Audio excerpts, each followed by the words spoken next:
Gaza का गद्दार नया लीडर अबू शबाब, जिसको कत्ल किया गया 2 दिन पहले, उसी के ग्रुप के एक इंसान ने, जो मैंने आपको बता दिया था, अब उस ग्रुप ने नया लीडर चुन लिया है। स्क्रीन पर मौजूद जो टकला आपको नजर आ रहा है, ये टकला अब नया लीडर है उस गद्दार ग्रुप का। फिलिस्तीनी गद्दार ग्रुप का लीडर अब बन गया है गस्सान दुहाइन। जी हां, यह गस्सान दुहाइन नाम का आदमी फिलिस्तीनी है। इजराइल के समर्थन में उतरकर जिस संगठन ने गद्दारी की अपने ही मुल्क, अपने ही लोगों से, और फिर उसका अबू शबाब जो लीडर था पहला मारा गया, उसकी जगह अब ये जो है लीडर बन गया है। उधर इजराइल पहुंचा है जर्मनी का राष्ट्रपति, और जर्मनी के राष्ट्रपति ने कहा है कि हमने इजराइल का हमेशा साथ दिया है, और फिलहाल जो हमने हथियार देने कुछ बंद किए थे वो हम इजराइल को नॉर्मली कर देंगे, और नॉर्मल कर देंगे हथियार देना, और जो हथियार अभी हम नहीं दे रहे थे वो हम देना शुरू कर देंगे। इजराइल ने गाजा के अंदर हथियार टेस्ट किए हैं। ये आपको मैंने पहले ही बता दिया था। 2-2.5 साल तक बीच बीच में आपको ये मैं बता रहा था कि हो सकता है इजराइल इसमें, इस नरसंहार में हथियार टेस्ट कर रहा हो। अब क्लियर हो गया है कि उसने हथियार टेस्ट किए हैं, और जो उसने हथियार गजा में टेस्ट किए हैं, यूरोप के देश इजराइल से वो हथियार खरीद रहे हैं। जो रिपोर्ट्स आ रही हैं वो रिपोर्ट्स बता रही हैं कि इजराइल ने ड्रोन के जरिए गाजा में लोगों को ट्रैक किया, एआई का इस्तेमाल करके। एआई ड्रोन के अंदर डाला, ड्रोन ऐसे एडवांस कि वो लोग को पहचान, भीड़ में भी उस खास टारगेट को पहचान लेते थे, और फिर टारगेट को ढूंढकर कुछ देर जासूसी करके, कुछ दिन उनके आगे पीछे मंडरा के फिर उनको मार देता था। ऐसे इजराइल ने हजारों लोगों को फिलिस्तीन में कत्ल किया है। अभी भी अगर आपको ऐसा लग रहा है कि गाजा में सब कुछ नॉर्मल है, तो ये तस्वीर आपके लिए है। येलो लाइन के अंदर इजराइल का एक फौजी फिलिस्तीनियों की तरफ, गाजा वालों की तरफ ओपन फायर कर रहा है, वो भी अंधाधुंध। ये बड़े दुख की बात है कि अब जो कल तक यूट्यूबर्स, मुसलमान यूट्यूबर्स गाजा और फिलिस्तीन की खबर बता रहे थे, अब क्योंकि व्यूज़ नहीं आ रहे हैं, नहीं हो रहा है जनरेट, तो नहीं बता रहे हैं। लिहाजा आप लोगों से गुजारिश है कि अपने ईमान को बड़ा रखिए और अपना दिल भी बड़ा रखिए। फिलिस्तीनियों को ऐसे देखना मत बंद कीजिए, ताकि कुछ लोग अगर पैसे के लिए भी दिखा रहे थे तो वो भी दिखाना बंद कर दें। अगर आप सच में फिलिस्तीनियों से मोहब्बत रखते हैं तो हमारे चैनल को सब्सक्राइब ज़रूर कीजिए, क्योंकि वाहिद मैं ही आपको ऐसा इंशाअल्लाह इंसान मिलूंगा, जब दुनिया फिलिस्तीन के लिए नहीं बोलेगी, हमारा चैनल फिलिस्तीन के लिए सबसे पहले बोला था, आज भी बोल रहा है और कल भी बोलेगा।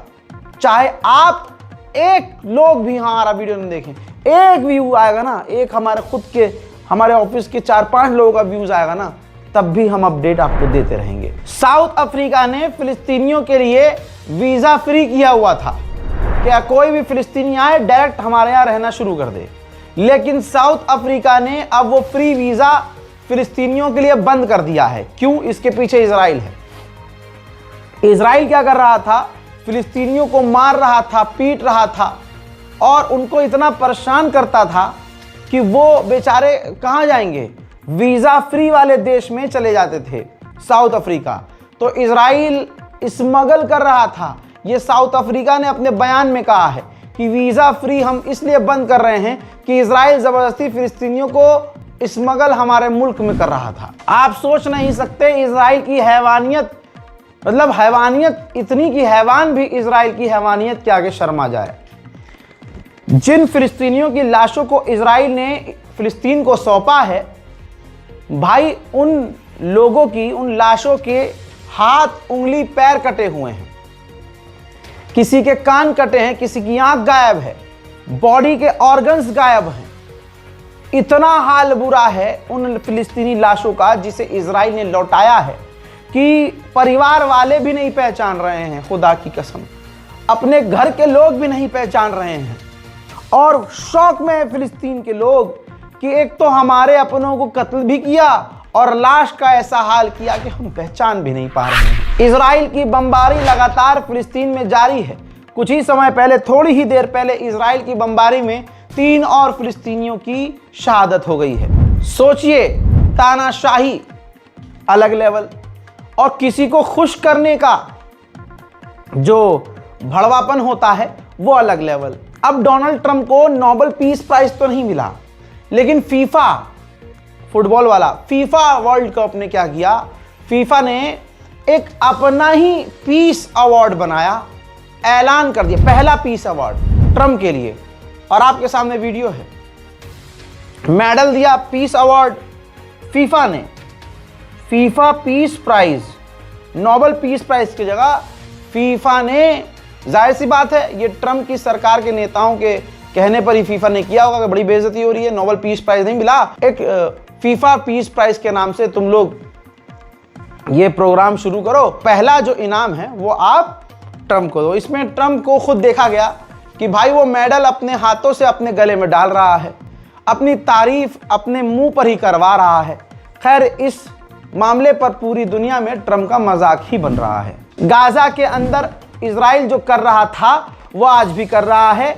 एग्जाम्पल के तौर पे आपके सामने देखिए, फिलिस्तीनियों के मकानों को इजराइल की फौज अभी भी गाजा के अंदर उड़ा रही है, बम लगाकर उड़ा रही है, जमीन को समतल करने का काम अभी भी चल रहा है। वहीं डोनाल्ड ट्रंप इजराइल के राष्ट्रपति पर दबाव बना रहे हैं, सख्त जुमलों का इस्तेमाल कर रहे हैं और वार्न कर रहे हैं कि नेतन्याहू को तमाम उसके केसेस से बरी कर दो। इजराइल को खुश करने के लिए क्या क्या नहीं कर रहे हैं लोग। कनाडा, ये देखिए, कनाडा की पुलिस ने कोर्ट को बताया है कि हमने कनाडा के अंदर ही 4-5 फिलिस्तीनियों के घरों पर रेड करके कई फिलिस्तीनियों को गिरफ्तार किया है। न्यूयॉर्क के मेयर का काम करने का समय खत्म हो चुका है। जाते जाते उसने 2 ऐसे रूल पर साइन कर दिया है कि अब न्यूयॉर्क में जो सरकारी अमेरिकी कर्मी हैं, ऑफिशियल्स हैं, वो इजराइल के बाइकॉट पर काम नहीं कर सकते, इजराइल से अपना किनारा नहीं कर सकते और ऐसे किसी भी काम में इन्वॉल्व नहीं हो सकते जो काम इजराइलियों से दूर हो, यानी इजराइल का बाइकॉट कर रहा हो और इजरायली कंपनियों से दूर हो रहा हो। डोनाल्ड ट्रंप का प्लान अब यह है कि क्रिसमस से पहले नेतन्याहू को अमेरिका बुलाकर सीज फायर के सेकंड फेज का ऐलान कर दें। उधर ग्रीस ने अप्रूव अपने पार्लियामेंट में कर दिया है कि इजराइल से हम रॉकेट और मिसाइल सिस्टम भारी मात्रा में खरीदेंगे। कोलंबिया यूनिवर्सिटी अमेरिका की, जहां पर फिलिस्तीन के समर्थन में वहां के छात्र प्रदर्शन कर रहे थे और कोलंबिया यूनिवर्सिटी भी फिलिस्तीन के लिए नरम थी, लेकिन डोनाल्ड ट्रंप ने तब से अब तक इस यूनिवर्सिटी, कोलंबिया यूनिवर्सिटी को इतना टॉर्चर किया कि अब कोलंबिया यूनिवर्सिटी राजी हो गई है $21 मिलियन इजराइलियों को, यहूदियों को देने के लिए। कोलंबिया यूनिवर्सिटी पर ट्रंप ने यह इल्ज़ाम लगाया कि आपने यहूदियों और इजराइलियों के खिलाफ नफरत फैलाई है और आपने प्रदर्शनकारियों का समर्थन किया है, लिहाजा पर फाइन लगेगा। और अब $21 मिलियन एक तरह से फाइन देने के लिए तैयार है कोलंबिया यूनिवर्सिटी। आज आप अगर देखेंगे, अगर आप बीजेपी के समर्थक नहीं हैं और किसी कंपनी में काम कर रहे हैं, तो जो आपका बॉस बीजेपी वाला समर्थक वाला होगा वो आपको नौकरी से निकाल देगा या आपको टॉर्चर करेगा। एकदम यही हाल है, तानाशाही जहां जहां हो रही है यही हाल होता है। आपकी स्क्रीन पर मौजूद ये नर्स हैं, डॉक्टर हैं सॉरी, ये ब्रिटेन के एक बड़े अस्पताल में काम कर रही थी। अब ये फिलिस्तीनियन सपोर्टर थी, फिलिस्तीन को सोशल मीडिया पर सपोर्ट करती थी, तो हॉस्पिटल ने इनको नौकरी से ही निकाल दिया है। हजरात, इस मामले पर मुझे आपको एक और चीज़ बतानी है भाई। अगर आपने होम बाउंड नेटफ्लिक्स पर नहीं देखी है, नेटफ्लिक्स पर जाइएगा, इंडियन मूवी है, धर्मा प्रोडक्शन ने बनाई है। भाई, मैंने अपनी पूरी ज़िंदगी में फिल्मों में हमेशा नकली बातें, नकली कहानियाँ या कुछ ना कुछ, अगर असली कहानी भी दिखाई जाती है तो उसमें कुछ ना कुछ कहानी मसाला डाला जाता है अलग से, ताकि वो कहानी और इंटरेस्टिंग हो जाए। गाना डाल दिया, कोई म्यूजिक वीडियो डाल दिया, आइटम सॉन्ग डाल दिया, कुछ फर्जी कहानी डाल दी, ताकि वो असली कहानी में मज़ा आ जाए, थोड़ी कहानी मसालेदार हो जाए। लेकिन होम बाउंड एक ऐसी फिल्म है कि भाई कोरोना काल में किस तरह से मजदूरों को सरकार ने पीटा, पुलिस ने ज़िंदगी तबाह की, और किस तरह से आज भी हिंदुस्तान में हिंदू समुदाय का बहुसंख्यक समुदाय दलितों को टॉर्चर करता है, ऊंच नीच जात पात कितना मानता है।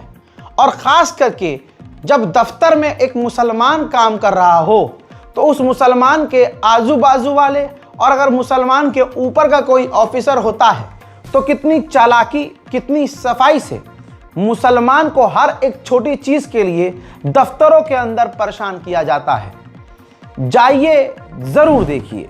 इजराइल इस वक्त चारों तरफ से परेशान है, उसने पंगे बहुत बुरे ले लिए हैं, उसको डर है।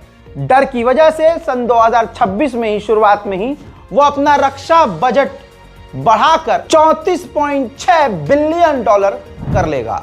भाई आपके सामने ये रहा UNRWA का ऑफिशियल अनाउंसमेंट। उन्होंने कहा है, UNRWA ने 42,000 से ज्यादा अपंग लोग हैं गाजा के अंदर, लाइफ चेंजिंग इंजरीज उनको हुई है। ऐसे बच्चे हैं पूरी दुनिया में जिनको ऐसी चोट लगी है कि अब जिंदगी भर के लिए वो अपंग हैं। पूरी मॉडर्न हिस्ट्री में सबसे ज्यादा अपाहिज लोग गाजा में हैं। वो अपंग तो हो गए हैं, लेकिन फिर भी बाहर जाकर हजारों को इलाज की जरूरत है। हजरात, इतिहास फिलिस्तीन का बहुत पुराना है।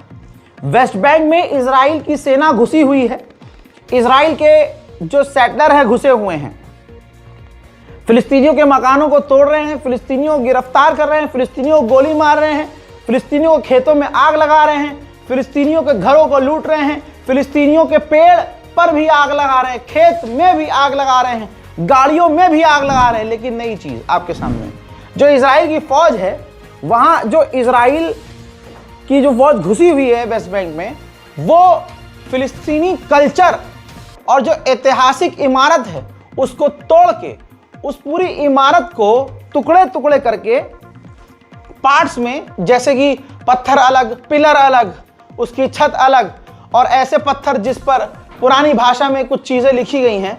भाई ये तस्वीर देखिए, वो अलग अलग करके चुरा कर लेके जा रही है। पूरी दुनिया में सबसे बेहतरीन ऑलिव ट्री फिलिस्तीनी बनाते थे, इजराइल ने क्या किया देखिए। भाई आप देखिए, पहले ये 40,000 बनाते थे 2019 तक, फिलिस्तीनी 40,000 पेड़ बनाते थे। अब 2025 आते आते सिर्फ 7 से 8,000 ही फिलिस्तीनी बड़ी मुश्किल से ऑलिव ऑयल बना पा रहे हैं। पहले 40,000 ऑलिव ऑयल के वो प्रोडक्शन करते थे, और आज की तारीख में 7 से 8,000, क्योंकि ऑलिव ट्रीज जो हैं जला दिए जा रहे हैं, ट्री को काट दिया। ऑलिव के पेड़ों को, पौधों को इजराइल के सेटलर्स तोड़ दे रहे हैं, जला दे रहे हैं। ऐसा नहीं है कि इजराइल के सेटलर्स ये अंधेरे में कर रहे हैं, जरा ये देखिए, इजराइल के सेटलर्स वेस्ट बैंक में ये सब उजाले में, दिन के उजाले में दुनिया के सामने कर रहे हैं। ह्यूमन राइट संगठन, ह्यूमन राइट वॉचडॉग, जितने भी बड़ी बड़ी संस्थाएं हैं, सारी संस्थाएं यहाँ पर फेल हो जा रही हैं। कोई भी इंसानियत के लिए बोलने को तैयार नहीं है। मुसलमान खुद अपनी आंखों से देख रहा है कि उसके एक मुस्लिम भाई कि पूरे मुल्क को मिटा दिया गया, गाजा को मिटा दिया गया, और अब फिलिस्तीन के वेस्ट बैंक पर कब्जा खुल्लम खुल्ला हो रहा है। लेकिन भारत के मुसलमानों की इसमें कोई खता नहीं। बाबरी मस्जिद हड़पने के बाद हमारी हर मस्जिद आज खतरे में है। मुसलमान उन मस्जिदों को बचा नहीं पा रहा, तो फिलिस्तीन के लिए क्या ही बोल पाएगा। हजरात, आप सोच नहीं सकते, फिलिस्तीनी परिवार के अंदर, परिवार में, घर में इजराइल की फौज घुसी रेल के नाम पर। वहां पर बच्ची, वह फिलिस्तीनी जो बच्चे थे, फेसबुक पर लाइव थे, मे बी फेसबुक या इंस्टाग्राम जो भी है, और वो लाइव रिकॉर्ड हुआ कि किस तरह से इजराइल की फौज फिलिस्तीनियों के घर में घुसकर उनका हाल करती है।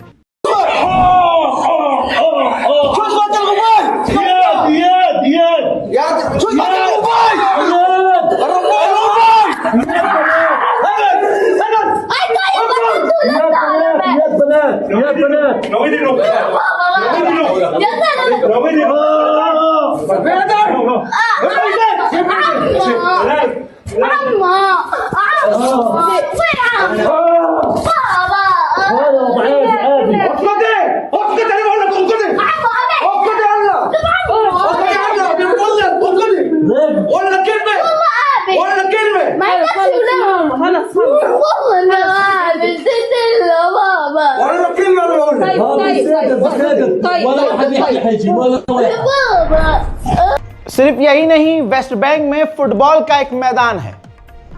इजराइल की सेना, इजराइल की सरकार उस वेस्ट बैंक में मौजूद फिलिस्तीनी बच्चों का खेल ग्राउंड भी तोड़ने वाली है। हजरात, हमने तो 2 दिन पहले मैंने मदद भेज दी है। आप लोगों की दुआ से हम लोगों ने जो मेहनत करी, और अपडेट मेरे पास इस वक्त नहीं आ पाया क्योंकि बहन ने बोला है कि यहाँ इंटरनेट की बहुत दिक्कत है, काफ़ी प्रॉब्लम है, छोटी छोटी चीज़ों को अरेंज करने में दिक्कत हो रही है। लिहाजा आपके सामने बहुत जल्द तस्वीरें भी लाएंगे हम।